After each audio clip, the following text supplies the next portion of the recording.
Welcome, ladies and gentlemen, to the critically acclaimed, the Pop the Trunk podcast, now Patreon exclusively sponsored, New Year, New Me, New Era, New Merch Hall of Fame. Recency Bias Radio, where no one is safe from criticism. With me, of course, is your humble host, Dave Smith, Pretty Boy Smitty, Protocol Paul, Pearl Game Ultra, Smid Dog Trill, the Rant God, Hotep Thanos, Throne Thanos, Metro Kaiba, the Pro-Black Prodigy, here to bring balance back to Big Brother Canada. All of the above on that ISET test and ACT, the Stones, you know what it is. And we are back, ladies and gentlemen, for my second Big Brother Canada 9 rant, ladies and gentlemen. And this is going to be a good one, entitled Defend Your Destiny, Coach. Yes, I know all of you have just got done watching the same premiere I just got done watching. For all the people who want that challenge rant, you're getting a double tap tonight. I will be doing a challenge rant later on in the night. But right now, we're talking BBCAN. I'm excited. Number one, the intro to this season gave me goosebumps. I didn't even watch BBCAN9, but I felt like I watched it based off of that intro.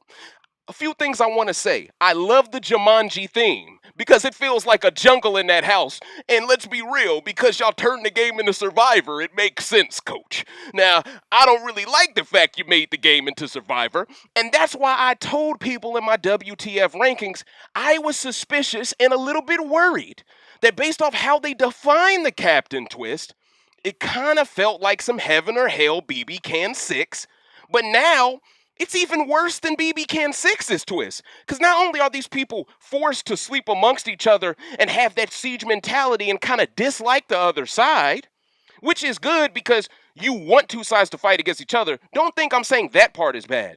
But the fact that you're forcing these groups to play in team comps until you decide it becomes an individual game, this gives production way too much power. Because in theory, they can wait until someone that they don't want to go is in trouble, and then they say, oh, it's an individual game now. All right, we're going to strap the teams. We're going to scrap them. And see, what I'm worried about is there could be a pagonging, where you have one side that just gets decimated because they keep losing people. And as long as one side begins to outnumber the other, they're going to have to create these comps to force one player out, kind of like how Survivor does. It's going to be interesting within the Big Brother competition system how they go about circumventing this issue. Because Survivor, let's be real, their competitions are kind of cookie cutter to a degree. It's a little bit easier for them to do that. I'm worried BBCAN could be setting themselves up. They could have overcomplicated something because this cast is one of the better casts I've ever seen. BBUS or BBCAN. It's one of the better casts I've ever seen, but I'm a bit worried that this twist could be the buzzkill. Now, I'm still optimistic we're going to get a good season because all the characters in my WTF rankings that I ranked highly, they showed me they had a right to be ranked highly. And all the people I thought may or may not be ranked that well, it seems like the house doesn't view them as that good of a player either. So it feels like my WTF rankings is almost on these players' minds because we have Kiefer and we have Tina as the captains. Great decision, people of Canada. Great decision. I was worried black folks would get out of control and vote someone black there. I was worried someone might vote Julian because of her huge fan base. That's why I just assumed she would be a captain. I thought it was a no-brainer that she would be a captain. But it just goes to show even her fan base are savvy, and they understand the Big Brother game enough to realize she shouldn't be a captain. So let me salute all of the super fans for being wise enough to pick the right people to be captains first and foremost. Because if they got that vote wrong, arguably everything after that is going to be wrong. So that's what I want to admit before I get into anything else. Now, there's a few things I noticed tonight that maybe y'all didn't notice that I got to speak on. Number one, I'm very happy that Tychon and Jed are working together.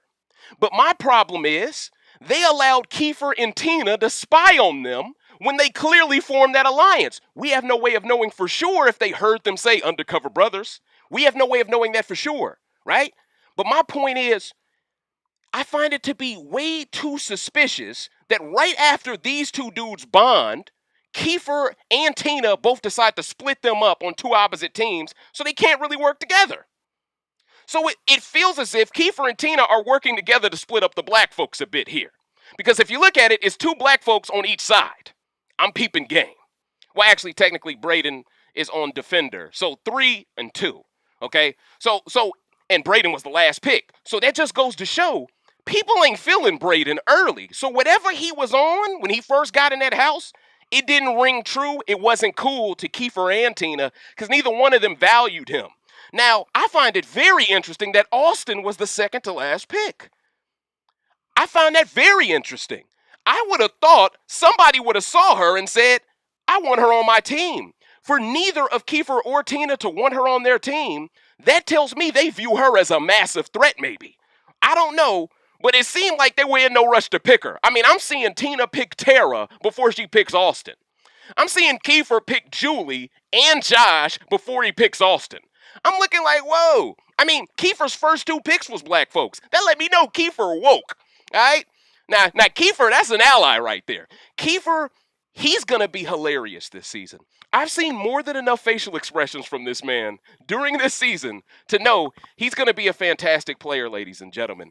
And during the team comp specifically, Kiefer's strategy, in my opinion, was the smarter strategy. To equally balance all of the weight of all the sludge on more people to gas all of them out equally. He just could never predict Victoria would be such a comp beast. And that is a testament to how great Victoria's gameplay is so far. Because she had to downplay how strong she was and act like, oh my God, this is so tough. She could have did that probably for another hour and a half, coach. You feel to dig me? Spicy V utilized the black girl magic and she out-strengthed Rohan. Right after Rohan was salty about the fact, and did you notice, when Julie Vu got picked before Rohan, that was when they put the soundbite of Rohan being like, dang, I'm going to be the last pick? What's going on? That tells me Rohan ain't feeling Julie Vu. All right, that tells me that immediately. He not feeling her. Also, there's a few problems I got, but I want to hold off on those problems that I want to address because I want to give credit to Miss Arissa Cox.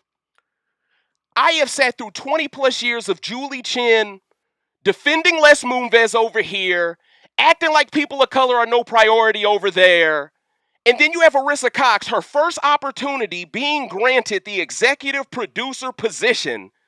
She literally, right after a commercial break, puts a spotlight and gives credit to the Native Canadian reservations that the Big Brother Canada studio is on top of. I thought that was so classy. I thought that was something you'd never see Julie Chen say, even if roles were reversed. I thought that was a special moment, and I think that's something I should address because I oftentimes talk about representation. And I know I got a bad reputation for calling out the Damien special treatment. And it seems like Kiefer ain't getting the Damien tax so far because he's a captain.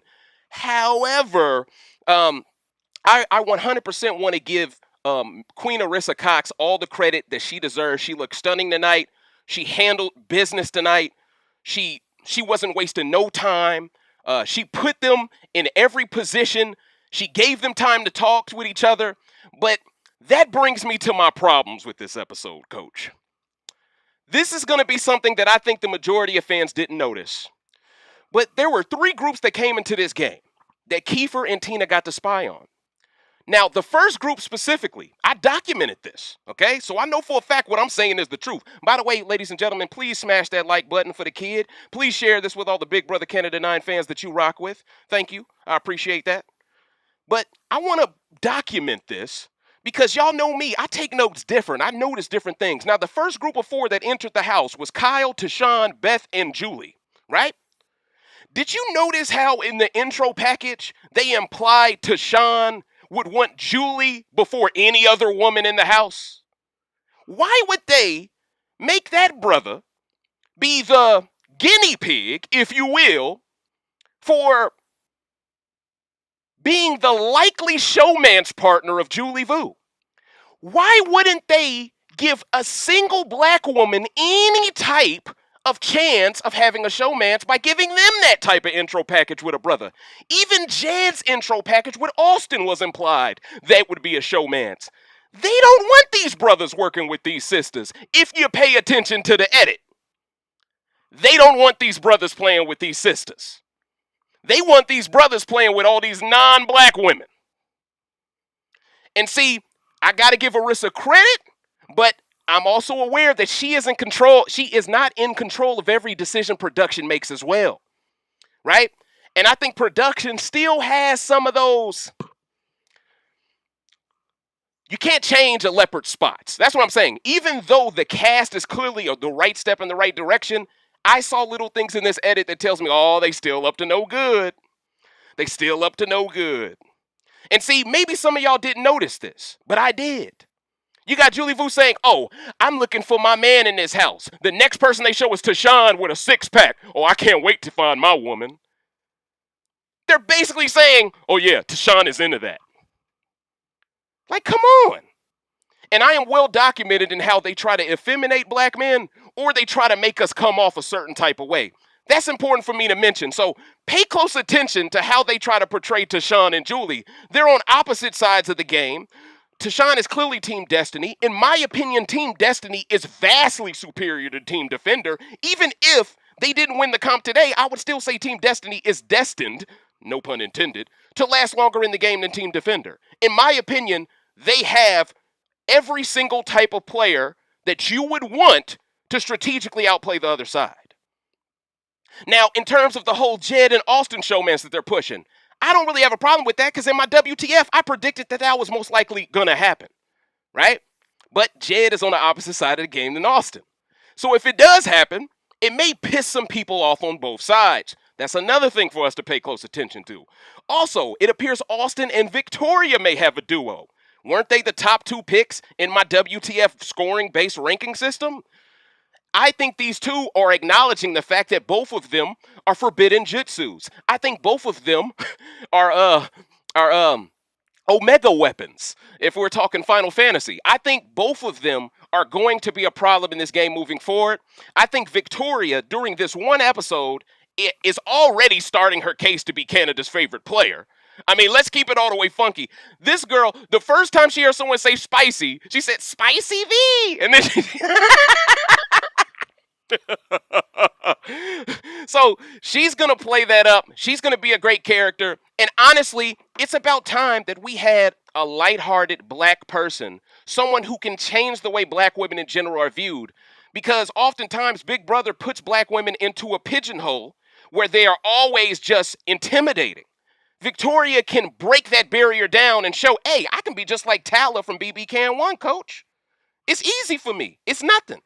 You know, so I'm happy about that because people make it seem like black women can't play that type of game. But all of us have been around very brilliant black men and black women who are capable of doing that, but they just ain't picked them. Now they're picking them, and I'm excited about that. Now, there's a few other things I want to talk about. Kiefer and Tina, when they were in the room together, they specifically said, hey, no matter what happens, let's stay friends with each other. I thought that was interesting because when Kiefer asked her to do men versus girls, she said, men versus women. She said, no, I ain't doing that.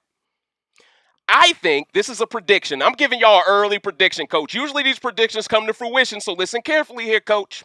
By the way, we off that Crown Royal, all right? But anyway, I think later down the road, Tina is going to use that information against Kiefer, and she is going to weaponize that information to make the women want Kiefer out of the game. I think Tina is going to be like, you know he wanted men versus women, right? If she just says that once, all the women are turning on Kiefer. And honestly, Tina came off a lot better than Kiefer did once they stepped into the house with everyone else. Kiefer, for a podcast host, for a radio guy, he did not come off the way he should have. In my opinion, he should have been a lot more loosey-goosey. He looked like he was feeling the pressure of the moment more than Tina, right? By Tina choosing Tychon first, that made... Hold on, I actually have the order of the pick, so let me not even speculate here. Hold on, ladies and gentlemen. So essentially, this is how the picks went down, ladies and gentlemen. Tina picked Tychon, but it was reverse snake order, all right? So essentially, she picks Tychon first. Kiefer then picks Jed and Latoya. Then Tina picks Tera and Kyle. Then Kiefer picks Josh and Julie. Then Tina picks Beth and Victoria. And then Kiefer picked Rohan and Breydon. Wait, no. And then Kiefer picked, wait, hold on. Is that right? Well, maybe I got it wrong. But these are the teams, though. So Kiefer picked Jed, Latoya, Josh, Julie, Rohan, and Breydon. Tina picked Tychon, Tera, Kyle, Beth, Victoria, and Austin. When you look at those teams, number one, it looks like Breydon, and this is why I ranked Breydon in the middle of the pack. A lot of people thought he would be this guy who, man, he has the best of both worlds. He has the Black Alliance over here. He has the LGBT Alliance over there. This guy has the Infinity Stones. But it's clear to me, based off he came into the house, he rubbed people the wrong way and they edited over it. Because if you notice, when he came into the game, he was the first one out of his group. Wasn't Breydon in the third group that entered? The third group before? Hold on, I wrote it down. Yes, Breydon was in the third group with Victoria, Tera, and Rohan. Breydon and Victoria were the last two picks. So something about that third group rubbed this house the wrong way. Pay attention. Or at least rubbed the captains the wrong way. Pay attention to that. And I find it very interesting that Breydon was picked last. He tried to play it off like it was cool, but I think him being that last pick, he's going to have a chip on his shoulder this entire game. It's going to be very interesting to see if this makes him want to play a villainous game. Does this alter his gameplay entirely because he feels like he's not getting the love he thought he would get on day one? Also, because Team Destiny clearly wins this comp, and now all of the Team Defender players, minus Kiefer, are all on the chopping block, the question that is on everyone's mind is, who becomes the sacrificial lamb? See, conventional wisdom would say, oh, it's going to be Julie Vu. Because if you're thinking from a team strength perspective, defenders should be like, well, she's the weakest among us. But if you're looking at Team Destiny's perspective, they might want to keep weak people on the other side so they stay safe longer. Isn't that how Survivors played? I think production is going to work with some members of Team Defender to make sure Julie Vu doesn't get targeted first because her following is too huge. Also, the things that she stands for and represents, they can't allow that to be the first boot. That's counterproductive. It defeats the whole purpose of having her on the show. So if anyone expects Julie Vu to be the first boot, listen, I don't see that coming at all. Now, I think it could be Josh. I think it could be Rohan. Let me see who else is on that team. I think it's going to be Josh or Rohan or... You know what? Breydon could be in trouble too. Because when you look at it, if there's 4 black people on this show, they might view this as the opportunity to snip one black person off. Think about it.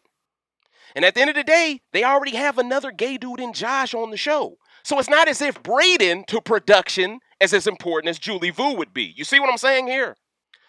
I think Breydon, especially since he was the last pick in the draft, he has a much higher chance of being the first boot here. So his social game has got to be impeccable to avoid the smoke. Now, I don't know if someone gets evicted tomorrow. I doubt someone gets evicted tomorrow, but someone could very well get evicted tomorrow. It's going to be very interesting to see who gets sent to the Shadow Realm, ladies and gentlemen. But it was very interesting during the team comp to see who would be the first one to throw the comp. Because when you look at it, no one wants to come off as weak yet, but no one really wants to come off as strong. And here is where I have another problem. It feels like this comp was designed to make both black men into bigger targets, didn't it? Can we keep it funky in these streets? The way they put all of that sludge on both black men and the way they kept holding on. Meanwhile, everybody else got like half the amount they got and they sweating just as profusely. That comp was 100% designed to make both black men look like apex predators. Which they are, but I'm just saying, the comp definitely put them behind the 8 ball, in my opinion, for the long game. Now, I think Tychon, because he's on the winning team and he's on the vastly superior strategic team, I think Tychon has a much higher chance of making it further than Jed. But I already thought that in WTF. But now that I see the team he's on, I mean, this dude is cool with Kyle and Beth already? Listen, Tychon the one with the Infinity Stones. Thanos approves. But I'm just saying, when you really look at how this game is shaking out right now, Jed looks, he looks like he's in a tough position right now. Because I don't think Jed's team is that strong. right? I don't think Team Defenders is weak necessarily. I think they got some players, but I think they needed to win this first comp to have a fighting chance to have a winner at the end from Team Defender, in my opinion. Because when you look at the two teams, whoever they sacrifice, which can't be Kiefer in Team Defender, I don't think it's going to be Julie. They're going to lose a strong player here. They're going to lose someone who may have had a role in stirring the pot. Josh and Rohan, I told you I thought they might work together. They're on the same team. They have a chance to. I'm excited about that, right? Latoya is on Jed's team. Latoya isn't on the same team as Victoria. I think this pretty much guarantees it's going to be hard for them to work together.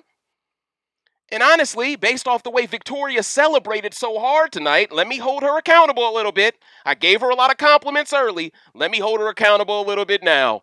I think Victoria may have done a little bit too much showboating at the end of that comp. Even Latoya looked pissed off with Victoria. Did y'all peep game? See, man, I'm the master of body language, baby. When you pay attention to it, Latoya don't like Victoria. And I want to give credit to one of my lady friends on Twitter. I don't know if this was Guzid who said this, or if it was someone else who said this. I want to say it was Guzid, but she implied because Victoria comes from the youth child services foster home system, she is almost pre-designated to hate cops. So by Victoria reveling in her win, and by Latoya hating on her reveling in her win on day one, when y'all both black, y'all should be happy that she won that for us. I mean, I get it, your side didn't win. I get that side of it. But damn, Latoya looked like she didn't like that at all. Now, granted, if I was on Latoya's team, I probably wouldn't like looking at Victoria doing that either. But Victoria outlasted a grown-ass man. Look, I get it. Rohan had more in his bucket. She still beat him 1v1. And that says something to me.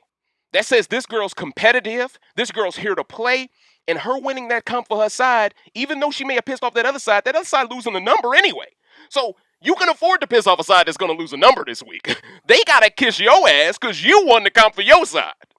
And your side are going to treat you like the homecoming queen until the next eviction because you kept them all safe. So Victoria, in my opinion, she is as Teflon for now as anyone on Team Destiny, in my opinion. But if she continues to have that showboat, if she continues to showboat a bit, I'm worried she could hurt her impeccable social game. She could cancel it out. And then before you know it, people are trying to manipulate her to be the angry black woman stereotype, and that's what none of us want to see, right? So I just think for her win conditions to be at its highest level, I just think she should tone it down, wait till she gets alone with her alliance, with her side, Team Destiny, then celebrate hard. That, in my opinion, is the best route to take. But, hey, at the same time, this is a dream of hers. This is the first episode, the first comp, and she showed up and showed out, and she's aware of how black people in general have had it hard on this show. She has a right to celebrate as well. So I'm kind of half and half, all right? But at the same time, I do need to call that out. But yeah, so it's going to be really interesting to see how these teams work together. Because I've always said I think Tera and Tina have to align. They're on the same side. Now we have a situation in Team Destiny where you have Kyle and Beth also on that side. That's a dangerous duo too. But then when you add Victoria and Austin, if Victoria and Austin in some way align with Tychon and Jed and all four last into the individual phase, I think they're an unstoppable quattro. I think they're unstoppable. You know, now in my opinion, instead of Undercover Brothers, they should have called themselves Boondocks because it's like Huey and Riley are playing. Man, my first ever rant was how black men are being blackballed by Big Brother. It is so great. It is so dope to finally see two straight black men on the same season. Neither one of them are off code. Both of them see the value in keeping each other. And from what everyone tells me that happened in BBCAN9, that was the polar opposite in that season.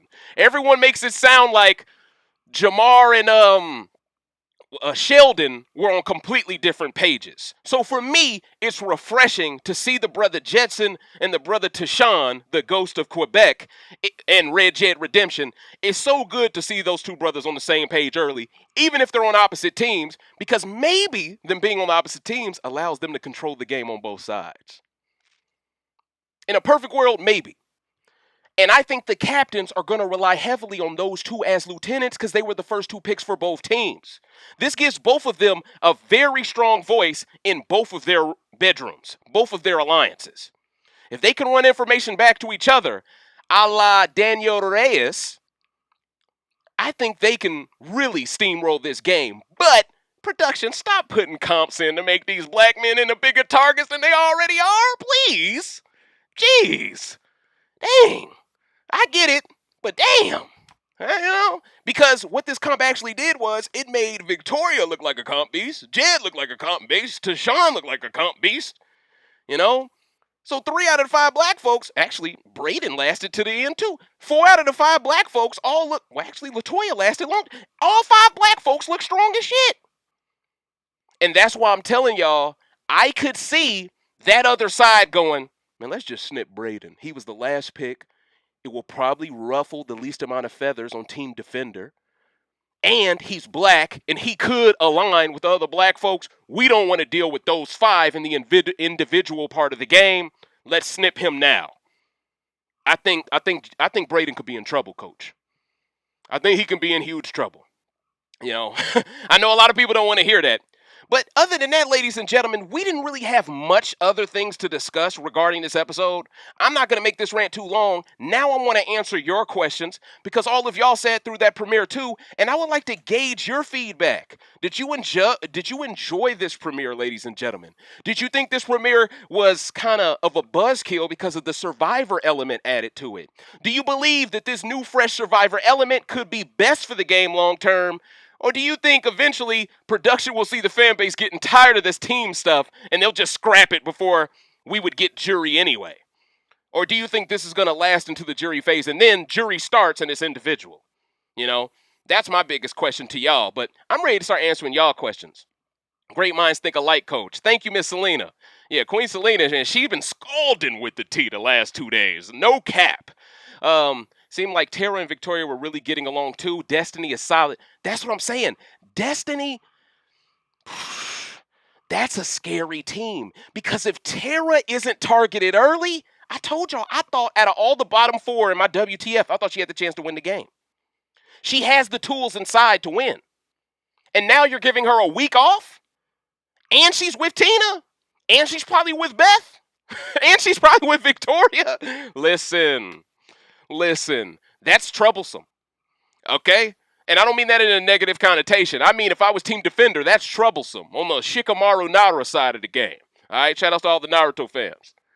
Latoya is your winner pick. That's what's up.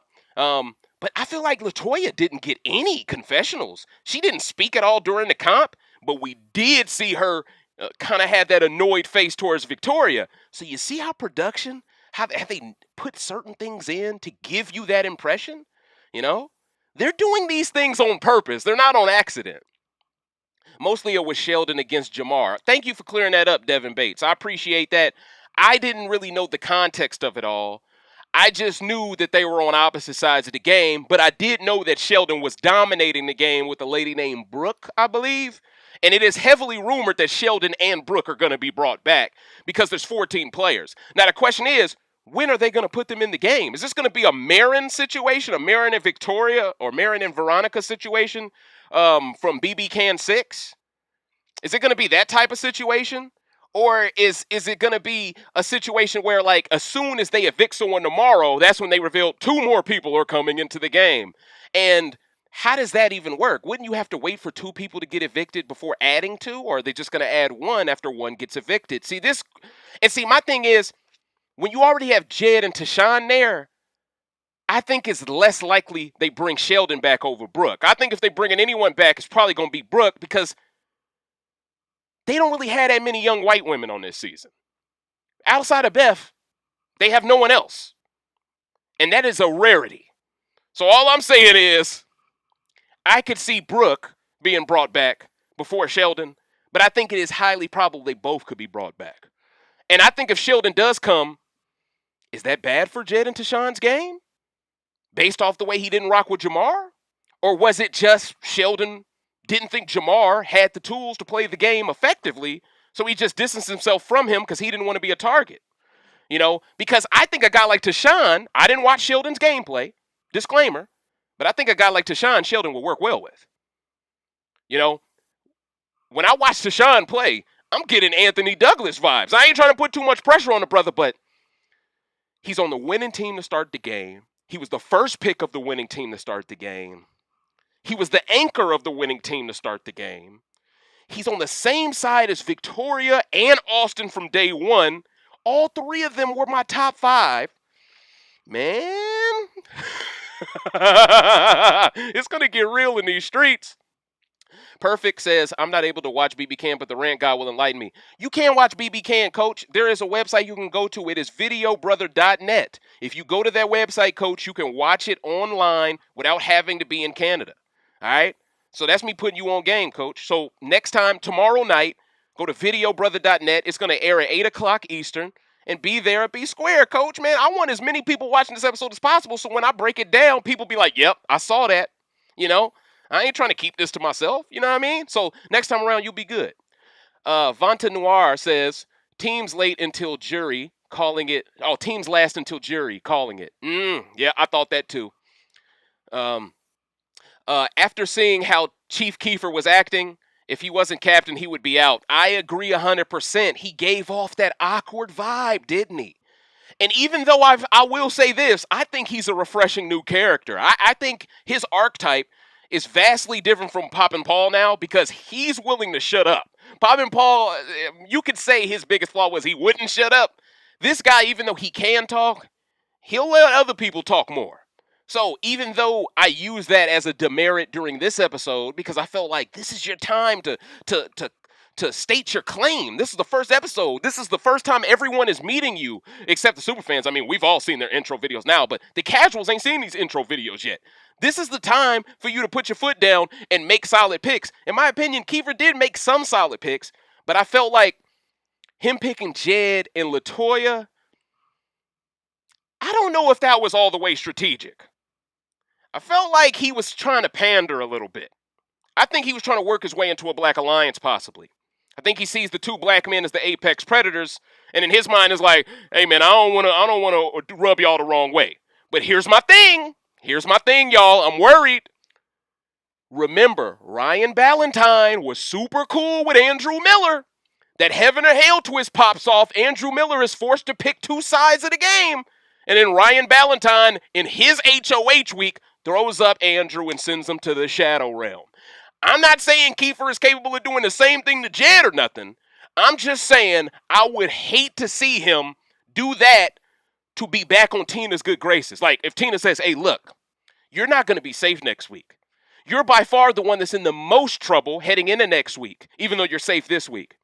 We need you to take someone out on your side that's strong. I hope Kiefer doesn't become that rat who just eats his own team alive to survive because his game is that bad. I'm worried. That's the one thing I'm very apprehensive about regarding his game. You know? I'm guessing we don't get feeds until after tomorrow's episode. I'm assuming that, Coach, because we ain't really get enough progress yet. I'm assuming they're going to wait, until a Thursday night to really do it. My man, Chief Kiefer. Harlan B says, yeah, Vanta, excuse me. They definitely need more diary rooms. Hold up. Vanta says, I think just because of COVID, they might not do too many in and out twists, like no new people coming in and maybe only one double eviction, no comebacks.